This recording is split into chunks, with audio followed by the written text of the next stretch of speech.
Cất cánh. Hạ cánh xuống.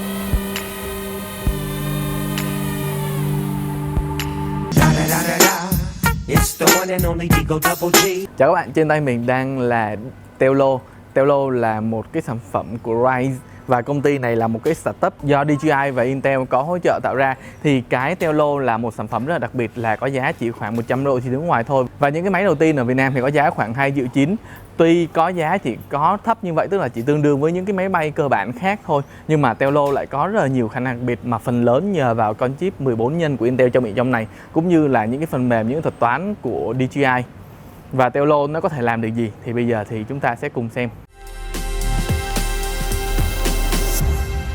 Đầu tiên chúng ta hãy nói về khả năng bay của nó. Thì Tello là cái máy bay có thể nói là thuộc loại dễ điều khiển nhất trong số tất cả những cái máy bay mà mình từng biết.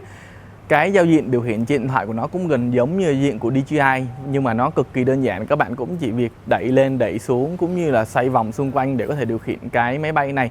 Có một điểm hơi đáng tiếc là cái camera của cái máy này nó gắn chặt vào máy và nó không thể di chuyển lên xuống theo cái phương thẳng đứng, mà lúc nào nó cũng bay theo một cái phương ngang cố định và nó sẽ hơi giới hạn cái góc quay của chúng ta. Đây là điểm mà mình không thích nhất ở sản phẩm này, còn lại hầu hết những tính năng khác thì đều rất là tuyệt vời. Tuy có giá rất là rẻ nhưng mà cái máy bay này có rất là nhiều tính năng mà các bạn không thể thấy trên những cái sản phẩm cùng giá tiền. Thì nó có rất là nhiều tính năng nhưng mà mình không thể nhớ được, cho anh mượn cái điện thoại. Thì đó, thì để điều khiển thì các bạn sẽ dùng cái điện thoại của chúng ta chứ không cần phải dùng một cái bộ điều khiển bên ngoài. Đầu tiên là nói về việc cất cánh. Những máy bay khác thì hầu hết các bạn chỉ có thể cất cánh từ mặt đất hoặc một mặt phẳng nào đó thôi. Còn đối với Tello thì các bạn chỉ đơn giản là cầm nó trên tay, bấm nút cất cánh trên tay, sau đó tung nó lên bầu trời là cái Tello sẽ tự động bay lên, mà chúng ta không phải quan tâm đến bất cứ cái thao tác nào. Hay là kể cả thao tác hạ cánh cũng vậy, các bạn cũng chỉ việc bấm nút hạ cánh trên tay và sau đó đưa cái tay phía dưới cái Tello và nó sẽ từ từ hạ cánh đáp xuống tay của chúng ta. Rất là đơn giản như vậy thôi. Ngoài những cái tính năng trên thì Tello còn có rất là nhiều chế độ bay khác nhau. Ví dụ như là chế độ bay up and down thì các bạn có thể thấy trên màn hình là nó sẽ quay một cái video ngắn khi mà nó bay lên, bay tới và bay lùi. Hay là các bạn có thể để chế độ flip thì flip nó sẽ xoay theo 8 cái hướng khác nhau. Hoặc là bay vòng tròn, bay circle thì nó vừa bay vòng tròn mà nó vừa ghi lại những cái video. Và đặc biệt nhất là chế độ 360 độ thì nó sẽ ghi cái video ngắn trong khi mà đang xoay 360 độ. Thì những cái thao tác đó đòi hỏi rất nhiều kiến thức về bay, đòi hỏi khả năng bay rất là nhiều.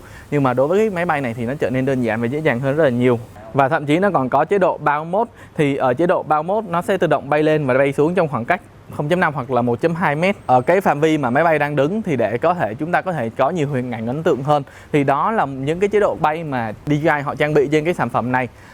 Đó là những cái lời khen. Còn nếu mà nói về chê thì chê cái gì? Đầu tiên là với cái cỡ và trọng lượng nhỏ như vậy thì Tello rất là dễ bị gió thổi tạt đi.